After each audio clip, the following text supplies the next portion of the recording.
All Recording right, in progress. welcome Okay. everybody. All right, so we're going to talk a little bit about making good choices, some processes that we're trying to implement with some kids to try to help them along with this stuff.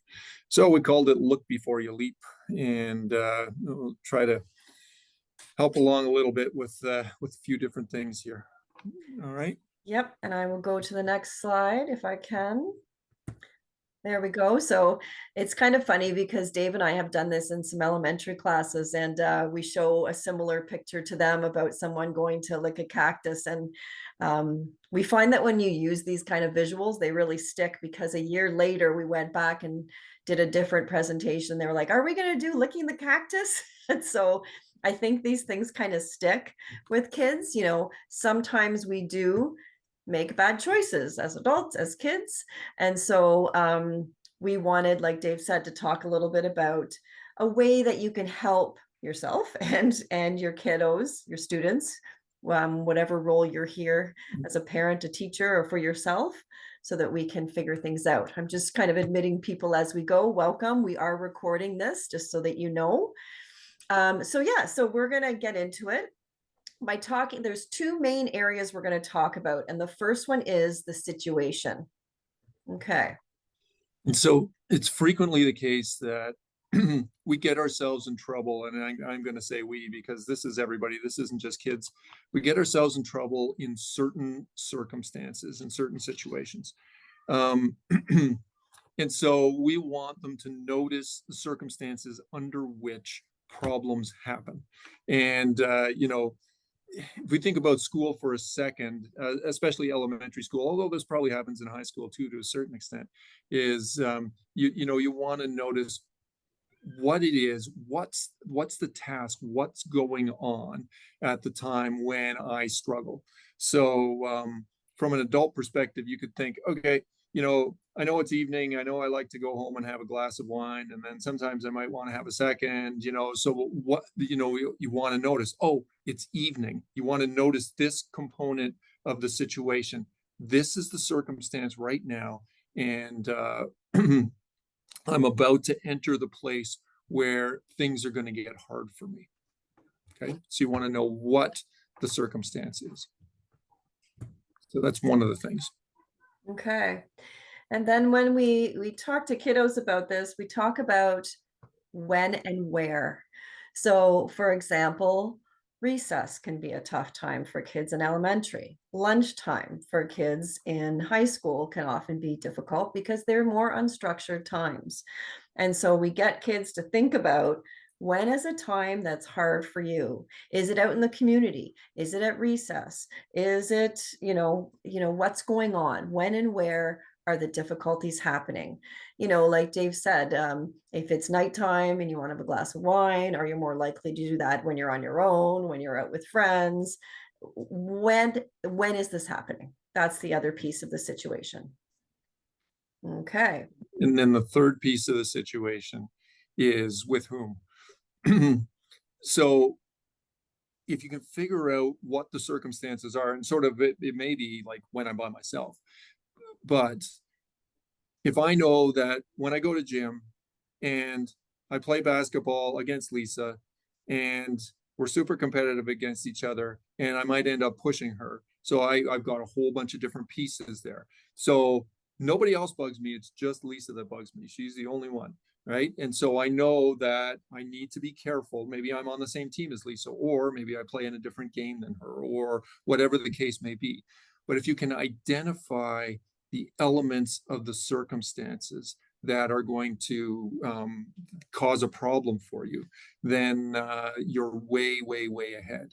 And if you can walk into a situation saying, yep, I'm about to enter a place that's really hard because I'm going to be playing basketball. It's going to be against Lisa. We're super, super competitive against each other. And I think she cheats. So, here we go.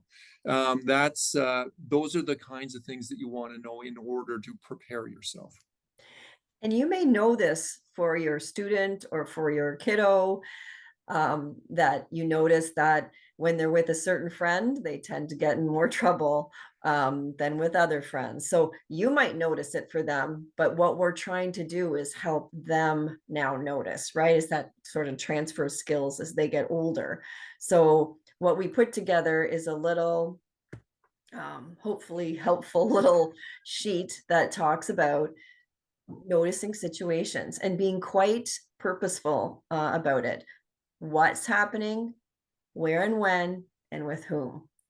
And literally, we give these to teachers to help kids write it down and really start to think about what are the situations when I tend to have difficulty making good choices.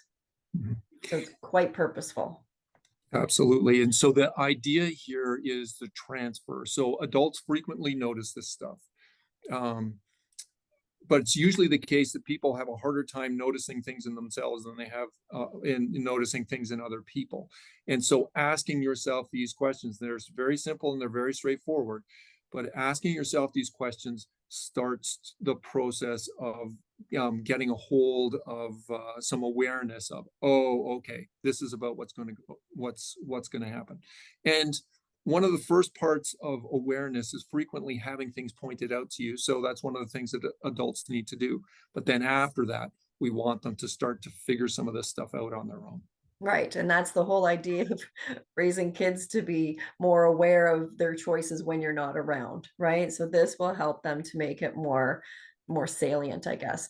So we came up with an example that I think most people can identify with, and that is a situation when what's going on, where and when, and with whom. So what? Well, what's going on? I might get angry because and do something inappropriate because I'm on the expressway and I'm in a rush at the end of the day.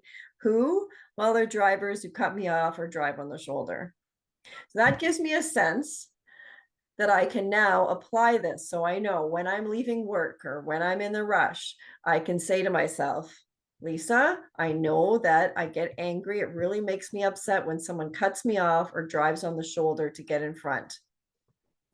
I know that ahead of time that I'm better able to put things in place to make a plan so I don't do something that I'll regret later. And one of the things that we've frequently done with this is we get kids to practice then. And so then it turns into, okay, let's pretend. Let's pretend you're going into gym. You're going to play a tag game. You know, when you get tagged, you don't like it very much. And you say, yep, they didn't get me. Okay. So now let's pretend I'm it. I tag you. What are you going to do? So there's awareness, but then there's also practice of the difficult situation that you're going to encounter. Okay. And so as an adult, if you look at this driving one, it's like you want to run through your head in this scenario. Okay, somebody's going to cut me off. I'm going to be patient. I'm going to do this. I'm going to do this. I'm going to do this. So you're sort of setting an intention for what it is that you want to do. And that's a good thing to do, especially as kids get older. Practicing, though, can be really, really, really important. Yeah. Okay. And so it can really help reinforce, okay, you got tagged. Now sit down on the floor, like, okay, now you're rescued. Now get going again. Right. So you just run through the entire scenario. So that's a great segue into the next slide. I just wanted to say for the few people that I just admitted, we are recording this. So if you want to change your name on your picture, that would be great. It may not show up. We're just fiddling with our settings to make sure of it, but welcome. Okay, so we just talked about noticing the situation where you might be more at risk of making a poor decision. What's going on, where, when, with whom, and now we're going to, so that's the external kind of situation. Now we're going to start to look at what's going on in ourselves. And so one of the first things to notice always is emotion. And what's interesting about this is we're gonna ask kids to notice a bunch of different things, but emotion is frequently the one that we start with, and not always that easy to do. If you think about it for a second, so let's take a fairly common scenario. You've lost either your keys or your phone, and you need to be out the door now. Um, That's a situation that a lot of people struggle with. They're not always at their best when they do that, and sometimes they regret afterwards things that they've done and they've said.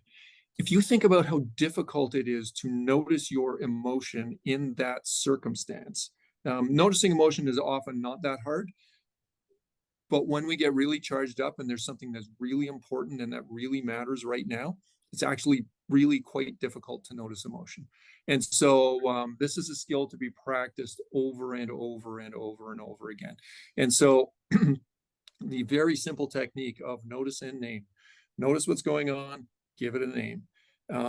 That is something that requires sort of endless practice, and that we need to do over and over and over again, both as kids and as adults. And when we present this to kids, we spend a chunk of time sort of going through that with them. We're not going to do that with you, but again, this sounds really, really easy, except put yourself in the situation where emotion's really charged. It's really not that easy, and but incredibly useful if you can pull it off. And I think if you've already sort of jotted down or made a mental note of the situations that are difficult for you, it might make it that much more easy because you've prepared yourself for it. So I know when I lose my keys, I probably am not the best model of emotion management because I'm usually in a hurry. So I know that now. And so I make a note when I lose them, I talk to myself in a different way. So we're going to segue into thoughts now. So when we do this with kids, we get them to, sorry, I'm just going to admit somebody. We get them to sit for a minute, and we get them to just notice their thoughts. And what usually happens is sometimes we pick a teacher, we pick each other to ask, well, what happened when you sat there for 30 seconds? And oftentimes the thoughts are all over the place. Some kids will tell us, oh, I thought I was hungry. I thought about my hockey game after school. I thought about recess. I thought about something I'm doing with my dad tonight. I thought so it goes all over the place. And so the reason why we do this, one of the reasons why we do this is to help them notice how many thoughts they can have even in 30 seconds. And so it brings awareness to that. So in the same way that you're noticing the emotions in these difficult situations, you also need to notice your thoughts. And so, for example, if I'm on the highway and someone cuts me off, I might have some interesting thoughts that might actually make me more angry.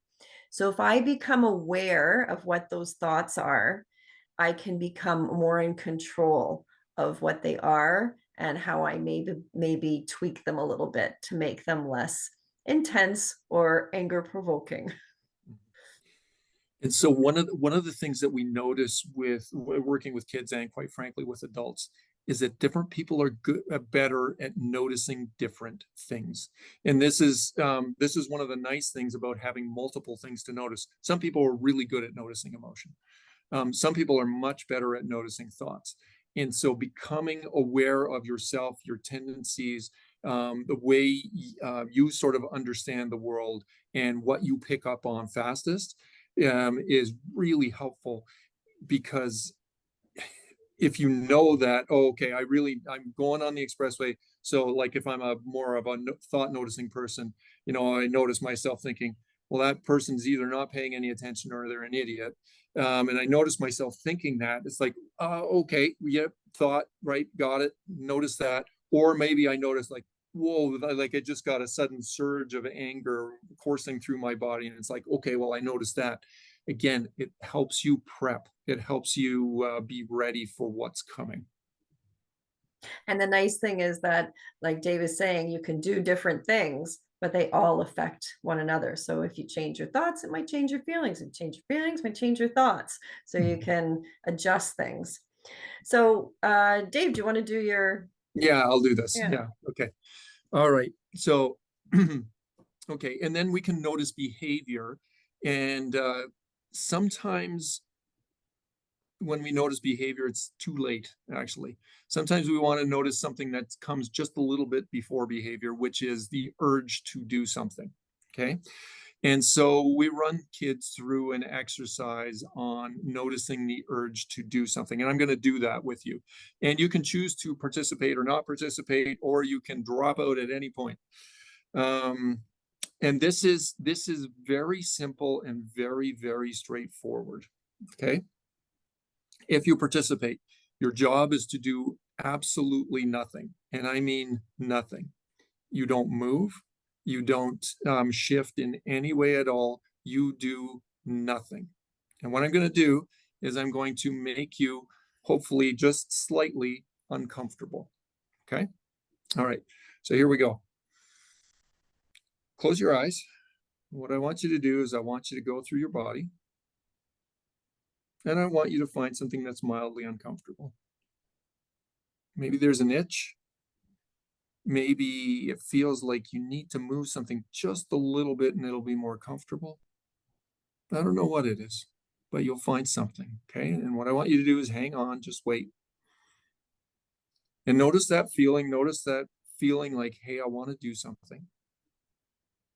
And also notice that you can stop yourself and you can prevent it. So we're going to hang on a little bit longer and a little bit more. All right, good. Excellent. Now go ahead, move, shift, itch, whatever it is that you need to do. Okay. So that's something that we call urge surfing. It is just riding with the urge, but not acting on it. And this is where we want kids to and adults to eventually get to. I feel like doing something, but I'm not going to do it. And again, if you think about the basketball example with me and Lisa, I feel like, being a little extra physical with Lisa or a little rough, or you think about the road example where it's like, oh, I feel like, driving forward and cutting them off now, or whatever the case may be. I notice the urge, I resist the urge. And again, this is one of the things that takes a lot of practice to get good at noticing. But when you do, then your behavior is much more likely to fall in line with making a good decision. Okay, so we got 3 different things that we can notice. We can notice thoughts, feelings, and behaviors. And I think what the power of this doing with the kids is that they notice that they can stop their behavior. Oftentimes we ask them, how in control do you think you are of your behavior? And we get various answers, but oftentimes we get, oh, not very much. The idea is to show them that even for a short period of time, even if you can have a window where you stop the urge, you can do it and it can make a huge difference, right? And oftentimes the kids will talk about the pros and cons of doing something or making a bad decision, depending on their age. They'll talk about, being in trouble, ending up in the principal's office, those sorts of things. So the motivation to not end up in those places and to realize they do have some control through behaviors, thoughts, and feelings. Okay, so then um, this is a big, huge part that I think is left out of a lot of things that we talk about, from emotion management to making good decisions to a whole bunch of things, and that is practicing and the planning ahead part. Like Dave talked about, there are times when you're in the moment and your emotions, might get the better of you and you make a poor decision or whatever the case may be. If you practice this stuff, if you make a plan, you're more likely to be able to manage it than not. And so that piece about writing things down and having a plan and practicing noticing your thoughts and your emotions, practice naming the emotions, are hugely, hugely important for our kiddos as they become young adults and adults, to be able to manage better in difficult situations. And there's lots of difficult situations that they come up against. So yeah, this is our handy dandy kind of sheet. And so basically it reviews what we talked about and can provide a quick way to just jot. It doesn't have to be fancy. This is the thing. It does not have to be fancy. You can just jot down one word. You can work through it with your kids. You can write for them if they don't like to write. the idea is to get a better understanding of the difficult situations and get a better understanding of what's happening for them. Mhm. And this isn't something you do once, right? This is something that you review over and over and over again. So with a child going into gym class, if tag games are difficult for them, we would review with them. Okay, we're playing a tag game, right? We need to do this and this and this and this, right? And then the next day it might be a little shorter, but you would review with them again. Remember, this is what we need. Remember, this is what we need. And you go through it over and over and over again. And as you get into mind that, yep, this is a situation that's difficult. I can handle it if I do this and this and this and this. And that's my intention. That's what I'm going to do. That's when we start to see less impulsive action and more action that's sort of more in line with what people actually want. Most kids know what they're supposed to do. Most kids know when they made a mistake on something, and frequently they don't like it. So these kinds of things just help them sort of pull their behavior in line with what it is that they actually want, how it is that they actually want to behave. Mhm. So amazing. We have finished a few minutes early. If there are any questions, maybe I can stop the recording now. Mhm. Can Yeah. get